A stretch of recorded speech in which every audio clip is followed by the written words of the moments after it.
And मात्र के बाद में आप फिर से लौट रहे हैं, इसके बारे में बताइए, कैसी है ये फिल्म शब?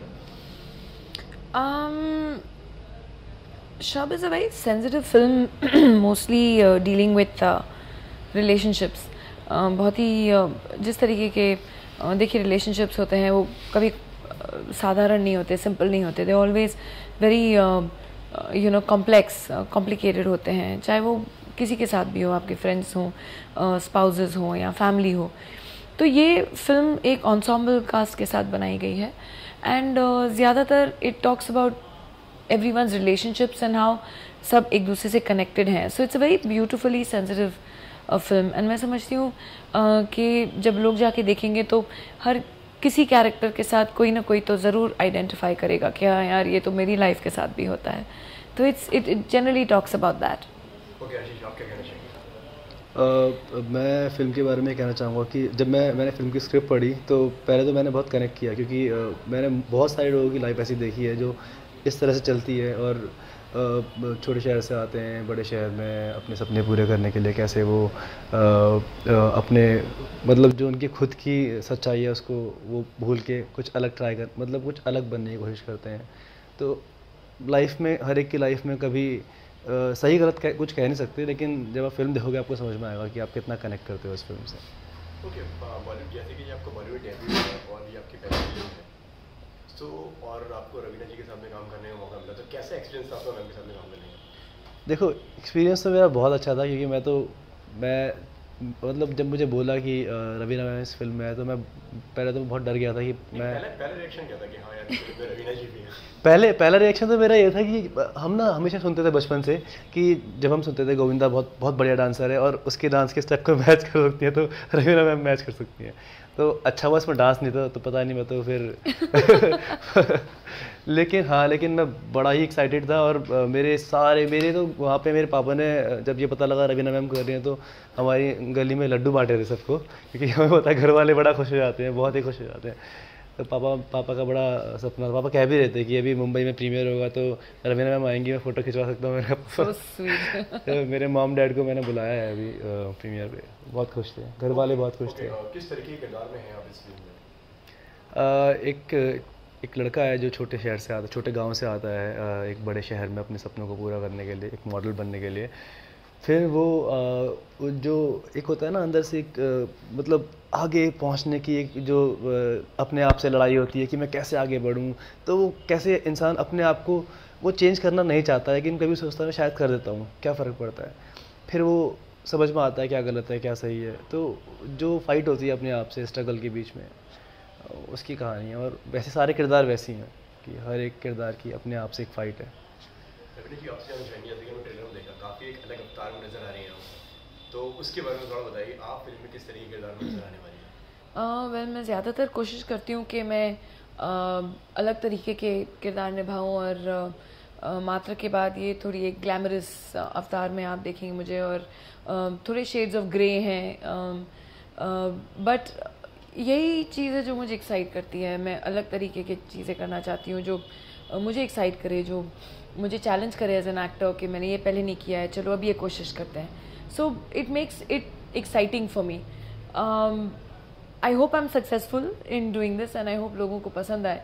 अब तक लोगों ने मुझे सपोर्ट ही किया है, हर किरदार में एक्सेप्ट किया है, एंड उसकी वजह से मैं हिम्मत जुटाती हूँ कि मैं और अलग अलग चीज़ें ट्राई करूँ.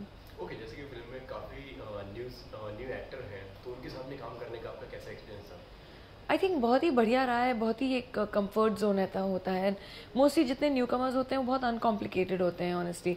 आप आशीष को ही देख लीजिए, such a simple down to earth kind of a real person. तो एक कंफर्ट लेवल ऑटोमेटिकली हो जाता है, because I am also quite very real as far as my relationships और माई फ्रेंडशिप्स आर कंसर्न. तो I can't take fake people, I can't handle fake people.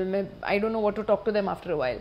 But जिस तरीके से अर्पिता है, जिस तरीके से आशीष हैं, सिमोन था फिल्म में, he is in France now, but they very down to earth, very normal people. Arpita के साथ मैं ऑलरेडी पहले एक फ़िल्म कर चुकी हूँ, बंगला फिल्म इन कोलकाता, तो उसको भी मैं बहुत अच्छी तरह जानती थी.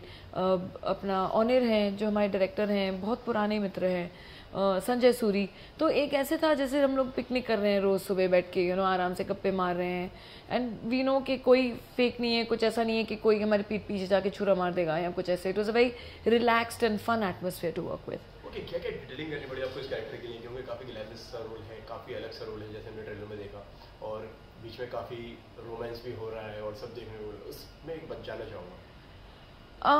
प्रेपरेशन आई थिंक ऐसे रोल के लिए सिर्फ ये होती है कि आप अपने अंदर का जो ईविल है उसको कैसे निकालते हो, बिकॉज आई बिलीव सबके अंदर कहीं ना कहीं एक वो ईविल है जो, क्योंकि हमारी अपब्रिंगिंग ऐसी है कि हमें सिखाया जाता है द गुड ऑलवेज विंस, और अच्छी चीज़ करनी चाहिए, और द ईविल ऑलवेज लूजेस, तो हम वो ईविल को सप्रेस कर देते हैं, लेकिन every one has a bit of evil in them.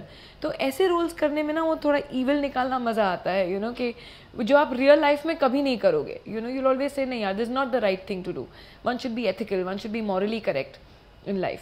तो जब ये फ्रीडम मिलती है as an actor to be able to do जो आप कभी नहीं करोगे, तो बहुत मजा आता है करने में. आशीष, आपके लिए कितना चैलेंजिंग था और ये कितना मुश्किल था इस कैरेक्टर को करना? मेरे लिए देखो, मैं मेरे लिए बहुत मुश्किल इसलिए था क्योंकि मैं कभी, एक तो मैंने कभी बिलीव नहीं करता था इस तरह के, मतलब सिनेमा में भी. जब ये फिल्म की कास्टिंग हुई तो ओनिर सर ने मुझे बहुत सारी ऐसी फिल्मों की सीडी दी कि देखो इन फिल्मों को, क्या बोलते हैं उनको, इंटरनेशनल फिल्म्स जो फिल्म फेस्टिवल में जीत के आती हैं. तो फिर मैंने बिलीव करना शुरू किया. फिर उसके बाद जब मैंने अपना कैरेक्टर पढ़ा तो वो कैरेक्टर पढ़ने के बाद ओनिर सर ने बोला कि इसकी जो हिस्ट्री होगी वो कैसी होगी वो खुद लिखो. तो मैंने खुद इमेजिन करके उसकी पूरी हिस्ट्री लिखी, और फिर उसके बाद वर्कशॉप्स हुई, बहुत सारी एक्टिंग की. फिर उसके बाद सर ने बोला मुझे इस तरह की बॉडी चाहिए, ना बल्क हो ना पतली हो. तो मैं समझ नहीं पाया कि क्या करूं मैं. फिर वो कंट्रोल, इतना ही वेट मारना है, इतना ही खाना खाना है, फैट नहीं खाना रात को सिर्फ, और सॉल्ट कम करना है, शुगर कम करना है. तो वो मैं सोचता था कि हीरो बनने के बाद बहुत पैसा कमाऊंगा, बहुत सारी चीज़ें खाऊंगा, लेकिन ये तो उल्टा हो रहा था कि मैं मन मार रहा था हर कि ये नहीं खाना, वो नहीं खाना, इतनी एक्सरसाइज करनी है, बहुत मेहनत करनी है. तो काफ़ी मेहनत करनी पड़ी, लेकिन मुझे मज़ा आया. तो ओके, रविनी जी, आपसे जानना चाहूँगा जैसे कि कुछ मैसेज मिलेगा लोगों को ये फिल्म देखने के बाद में, जिसमें कि एक एक्टर की लाइन दिखाई गई है, किस तरीके से वो छोटी सिटी से आता है एक एक्टर, जैसे कि हमने ट्रेलर में देखा. तो लोगों को कुछ जो है उनको कुछ इंस्पिरेशन, देखिए मैं बहुत मैसेज वाली पिक्चरें कर चुकी हूँ, अब टाइम आया कुछ ऐसी पिक्चरें करनी है जो मुझे मैसेज नहीं देना है. तो इट्स हर पिक्चर में मैसेज नहीं होता, लेकिन समझना पिक्चर को बहुत ज़रूरी है.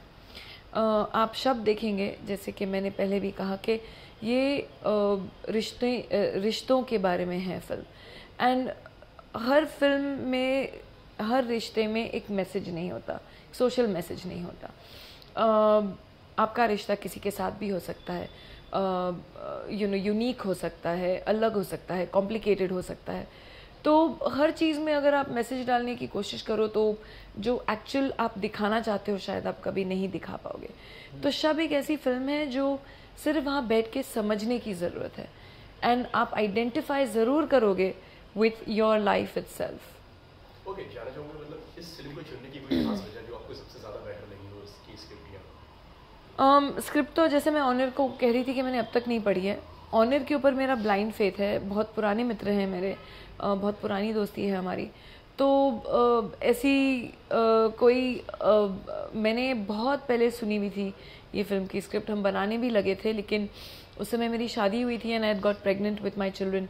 तो तब हमने कहा यार अब तो ये नहीं कर पाऊंगी ultra glamorous type of role ये वो, तो थोड़े टाइम के बाद करेंगे. एंड समय निकलता गया, एंड देन फाइनली जब ऑनर और मैं एक बार वापस मिले, हमने कहा चलो यार शब बनाते हैं, and we got round to making it. So that is how it came about. नाम भी काफ़ी अलग है, शब, इसके बारे में थोड़ा जानना चाहेंगे आपसे. शब का मतलब है the night, the dewy night. It's very relevant film के लिए, क्योंकि मोस्टली जैसे एक अगर हम शहर को पकड़े तो जो उसकी नाइट लाइफ होती है कि दिन में लोग कुछ और नज़र आते हैं और रात को कुछ और नज़र आते हैं, the change over. So I feel it's very relevant to each character in the film. जिस तरीके से आपने रिलेशनशिप के बारे में बोला, तो आपके क्या व्यूज हैं रिलेशनशिप के ऊपर? यार मैं किताब लिख सकती हूँ, तो तुम ये प्रश्न नहीं पूछो तो बेटर है. ओके, जो आपको लगता हो कि मतलब जिस तरीके से I think relationships is beautiful. I think honesty is the biggest thing in any relationship. The more honest you are, और जितना आप कम्युनिकेट करो, चाहे वो आपके पेरेंट्स हों या बच्चे हों या स्पाउसेस हों या फ्रेंड्स हों, जितना आप ऑनेस्ट हो और जितना आप कम्युनिकेट करो उतनी I think successful your relationships will be. Okay Ashish, आप क्या कहना चाहेंगे किस चीज़ के बारे में? आजकल के रिलेशनशिप के बारे में, जो रिलेशनशिप दिखाए गए हैं इसके ऊपर आप क्या व्यूज रखते हैं उसके ऊपर? रिलेशनशिप के बारे में यार मैं तो बड़ा परेशान, मैं मतलब रिलेशनशिप बड़े कॉम्प्लिकेटेड होते हैं। तो अभी तो मैं यंग हूँ, मैं धीरे धीरे बड़ा होता जाऊँगा, मैच्योर होऊंगा, शायद मैं अच्छे से हैंडल कर पाऊँ। हम कभी क्या होता है, कभी आपको बहुत अच्छा लगता है, कभी आपको थोड़ा सा इरिटेशन होती है, लेकिन वो हर एक के ऊपर अलग अलग डिपेंड करता है। कोई इंसान बहुत मैच्योर है जो अच्छे से हैंडल कर लेता है, शायद मैं उतना मैच्योर नहीं हूँ, शायद मुझे और सीखने की ज़रूरत है। तो हाँ, रिलेशनशिप अच्छे ही होते हैं क्योंकि आप सीखते ही हो, चाहे वो मतलब ख़राब हो सही हो, उससे फ़र्क नहीं पड़ता। आप लर्न करते हैं एज ए ह्यूमन बीइंग कि कैसे हैंडल करना है, तो वो आपके ऊपर है कि आपको कैसे हैंडल करना है। बाकी सारे रिलेशन अच्छे होते हैं। जैसे कि आप काफ़ी एड्स भी कर चुके हैं, तो कहाँ पे ज़्यादा खुद को कंफर्टेबल मानते हैं, फिल्म्स में और एड्स में? जिस समय मैं एड्स कर रहा था उस टाइम मैं सिर्फ हंसता था। इसमें रोए बहुत इसमें मैं बहुत रोया हूँ, अब मैं हंस नहीं पा रहा हूँ। मतलब अभी मैं एड्स के कभी लुक टेस्ट पे जाता हूँ तो बोलते हैं क्या हो गया तेरे को, फिर एनर्जी ख़त्म हो गई है। तो क्योंकि अब एक होता है ना, एक आप मोड चेंज करते हो अभी। हाँ, लेकिन एड्स में आप एज एन एक्टर लर्न नहीं करते। आप एड्स में ठीक है हंस लिया, उससे ज़्यादा कुछ होता नहीं। लेकिन यहाँ पे मैंने एज एन एक्टर बहुत कुछ सीखा है, तो ये मुझे हेल्प करेगा आगे बढ़ने में। ओके, सीखने की ऐसे बात चली तो आपने रवीना जी से क्या सीखा? मैंने रवीना जी से मैंने एक तो ये चीज़ सीखी रवीना जी से कि जब आप सेट पे हो तो भूल जाओ यहाँ पे कोई है भी, आप और आपकी दुनिया है। और दूसरा, कुछ चीज़ें होती हैं जो हम एक्टिंग स्कूल में कभी सीख नहीं पाते। जो हम बहुत सोचते हैं कि हमने एक्टिंग स्कूल में ये कर लिया, वो कर लिया, अब सब आ गया। लेकिन कुछ चीज़ें होती हैं जो आपको टाइम के साथ आती हैं, और वो रवीना मैम ही बता सकती थी मुझे। तो कुछ सीन्स थे जो मैं बहुत सारी लॉजिक लगा लिया कि मैंने वो सीखा था, वहाँ से घुमा के ऐसे करूँगा, नहीं हो रहा था। नर्वसनेस सी कम से कम कहीं काम करने की, क्योंकि बहुत सीनियर एक्टर के साथ अगर आप काम कर रहे हो तो कहीं नर्वसनेस तो बहुत थी, मैं बहुत डरा हुआ था। लेकिन अच्छी बात ये है कि नर्वसनेस जब रवीना मैम से मैं मिलता नहीं था, मैं जब जाने वाला होता था तो बहुत घबराया रहता था। लेकिन जब मैं रवीना मैम से मिल लिया उसके बाद तो फिर वो घबराहट ख़त्म हो जाती थी, क्योंकि थैंक्स टू रवीना मैम कि उन्होंने मुझे इतना कंफर्ट कर दिया था उस सीन से पहले कि मुझे ऐसा लगता था कि मैं मैम को बहुत पहले से जानता हूँ। उनकी बातें करने का जो स्टाइल है, जिस तरह, मतलब ये बहुत अच्छी बात है कि नए एक्टर्स के लिए कि जब उन्हें बड़े एक्टर्स जिस तरह से बात करते हैं तो नए एक्टर्स को एक वो मिलता है कि मतलब क्या होता है, एनर्जी मिलती है कि वो अच्छे से कर पाएँ। तो ये मैं बहुत लकी हूँ कि मैंने उनके साथ काम किया है और इसलिए मैं अच्छा काम कर पाया हूँ। ओके, सबसे फेवरेट सीन कौन सा रहा आपका मैम के साथ? सबसे फेवरेट आशीष के साथ में? आई थिंक वो I think for me it was वो जब तुम आके मुझे बोलते हो कि मैंने सोचा था जब मेरा ऐसा घर होगा तो मैं खूब सारी बत्तियां लगाऊंगा, रोज़ दिवाली बनाऊंगा। बहुत प्यारा सीन है। मेरा फेवरेट सीन था जब मैं रवीना मैम के साथ बैठा हुआ हूँ और मैं उनको एक मतलब मैं अब सीन बता दूंगा तो फिर समझ जाऊंगा। हाँ, फिर तो बचा ही क्या। नहीं, मैं नहीं बोलूँगा, मैं गलत जा रहा था, सॉरी। वही वाला सीन फेवरेट है। I know which one you're saying.